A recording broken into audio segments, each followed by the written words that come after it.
नमस्कार, मैं हूं आंचल आनंद। आपको बहुत बहुत मुबारक हो, क्योंकि 3 दिन के बाद डिप्टी सीएम बिहार सुशील मोदी जी का रेस्क्यू ऑपरेशन हो गया है।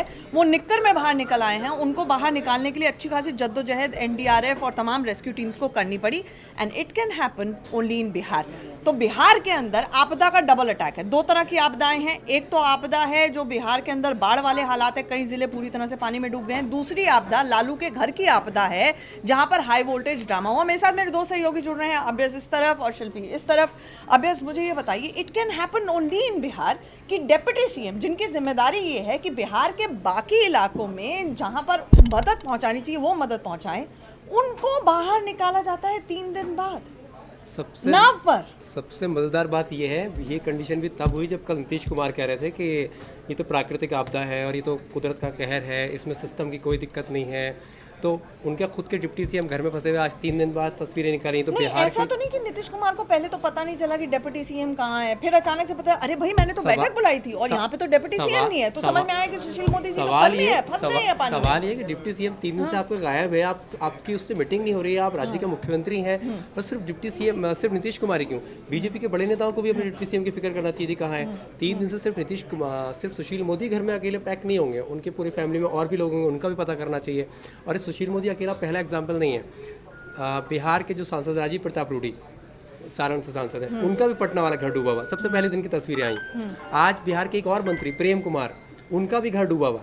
मतलब आप सोचिए कि पटना का 80% इलाका जो है पूरी तरह पानी में डूबा हुआ है। आप जो बिहार का गांधी मैदान इलाका है उसमें आप गांधी मैदान नहीं, गांधी नदी जैसा इलाका हालात वहाँ के वो नजर आ नदी रहे हैं। है या मैदान है ये कोई कह नहीं सकता। मुझे शिल्पी बिल्कुल मैम, जैसे सर बता रहे हैं कि नेताओं का घर डूबा चला जा रहा है, तो अगर नेताओं का घर डूब रहा है तो वो लोग जो सड़क पर रह रहे हैं, या बिहार में तो पहले से ही बुलाया जाता है कि यूपी और बिहार में बहुत ज्यादा गरीबी है, बहुत ज्यादा लोग बाहर निकलते हैं रोजगार के लिए, तो ये तुम अरविंद केजरीवाल वाली लाइन मत बोलो, चलो आगे बोलो। तो वो लोग क्या करेंगे जो मतलब आम जनता है, क्योंकि वहाँ तो नेताओं का ही बुरा हाल है। नहीं, आम जनता की तो वो रिक्शा वाले की तस्वीरें हैं, वो किसी को भी मूव कर सकती हैं, लेकिन नहीं अभ्यस, मुख्यमंत्री ये कहते हैं ये प्रकृति का प्रकोप है, जो वेदर डिपार्टमेंट है उसकी कंफ्यूजन की स्थिति है। खुद कोई जिम्मेदारी नहीं ले रहे हैं सुशासन बाबू कि पटना का बेड़ा गर्क, जो स्मार्ट सिटी आप बोलते हैं, उसका बेड़ा गर्क है, निकासी का कोई बंदोबस्त नहीं है, डूब गई सिटी। सवाल ये कि नीतीश कुमार का नारा था बिहार में बाहर है नीतीश कुमार है, लेकिन अब नारा बदल गया, बिहार में बाढ़ है नीतीश कुमार है, अब ये नारा हो गया है। लोग पूछ रहे हैं कि इससे कब अब ठीके है तो है नीतीश कुमार, और ये ठीके का मॉडल है, तो ये ठीके का मॉडल लेके जाएंगे क्या अगले साल चुनाव में? लोग कह रहे हैं अब ठीके नहीं है हुजूर, सरकार हालात देखिए बिहार के क्या हालात है, अब ठीके नहीं है बिहार अब, क्योंकि बिहार में है नीतीश कुमार, और नीतीश कुमार कह रहे हैं बस तो इतनी कमी रह गई है कि उन्होंने पंडित नेहरू का नाम नहीं लिया है कि इसके लिए भी पंडित नेहरू जिम्मेदार है। हो सकता है वो कह देते कि अश्विनी चौबे का भी अभी बयान आया है, अश्विनी चौबे ने इसको नक्षत्र को जिम्मेदार ठहरा दिया। तो मुख्यमंत्री ऐसे हैं जो वेदर डिपार्टमेंट प्रकृति को जिम्मेदार ठहरा रहे हैं, अश्विनी चौबे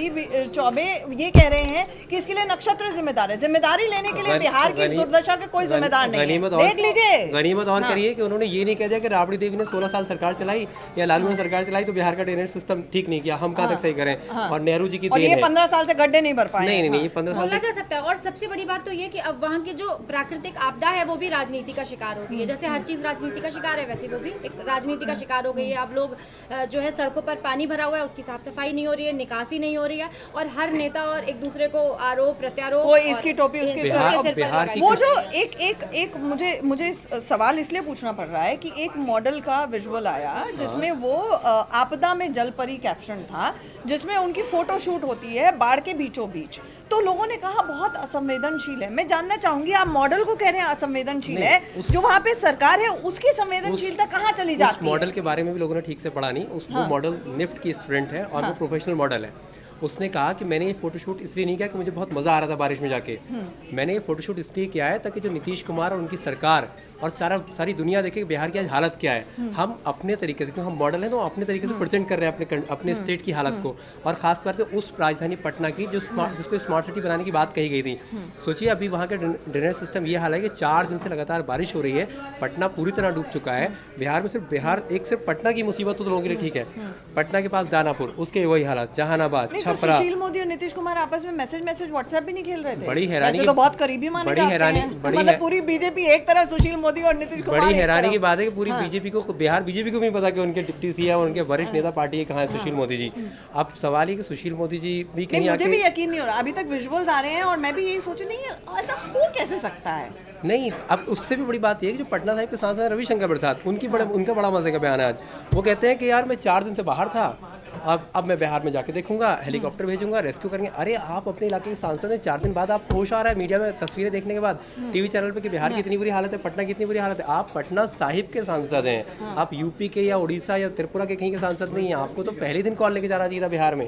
ये तो एक आपदा की बात हुई। अब सब फटाफट दूसरी बड़ी, आपदा पे आते हैं। वो आपदा है लालू के घर में, और मुझे उसके पीछे कारण बताइए कि अभी इसको जो हाई वोल्टेज ड्रामा कल सड़क पे था, बहू ऐश्वर्या राय गेट के ऊपर थी, खुल नहीं रहा था गेट, उसके बाद राबड़ी देवी अंदर थी, अब वो कम से कम सीज फायर की स्थिति अभी के लिए हो गई है। नहीं, वो उसका भी बहुत मजेदार ड्रामा है। वो जैसे सास बहू साजिश टाइप का मामला हो गया है, वो सास बहू फैमिली गुरु टाइप का मामला हो गया है वो। उसमें क्या है कि मतलब ये फैमिली गुरु कौन है इसमें?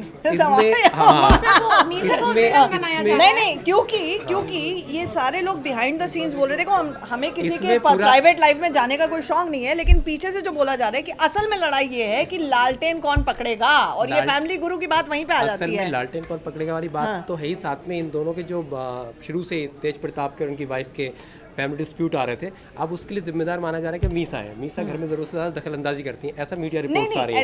ऐसे आरोप लग रहे हैं मीसा भारती पर, बट लेकिन सच ये है कि बहुत से लोगों का ये भी कहना है, इसमें बिहाइंड द सीन्स है। ये देखिए, पुष्टि बहुत चीज़ों की नहीं हो पाती है, लेकिन बोलते ये हैं कि तेज प्रताप ने जब जाके डिवोर्स फाइल किया था, तब तो इन्हीं के परिवार वालों को तक पता नहीं था कि ये डिवोर्स फाइल हो रहा है। मतलब हालत ये है कि राबड़ी देवी और लालू यादव आखिरी तक भी इस फेवर में नहीं है कि इन दोनों का डिवोर्स हो जाए। इवन चंद्रिका राय से जो ऐश्वर्या के फादर है, उनसे लालू फैमिली के बहुत पुराने रिश्ते हैं।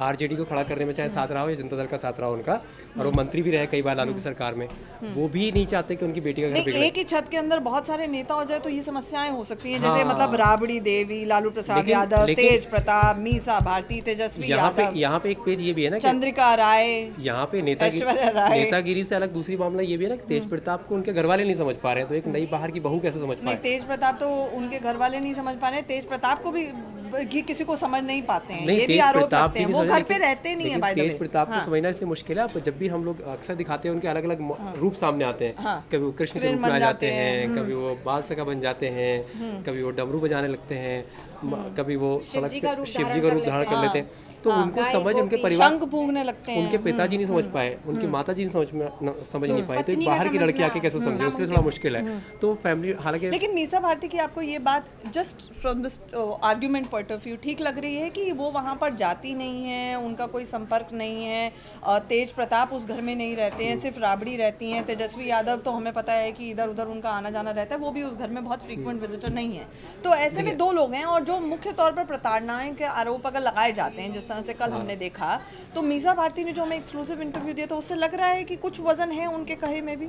अब देखिए, मीसा भारती कह रही हैं तो क्योंकि अब ये एक पक्ष है, अभी ना दूसरा पक्ष नहीं मिला है, तो हमारी कोशिश होना चाहिए कि हमारे पास जब तक दूसरा पक्ष ना आए तब तक हम इस बात पे बहुत ज़्यादा जोर ना दें।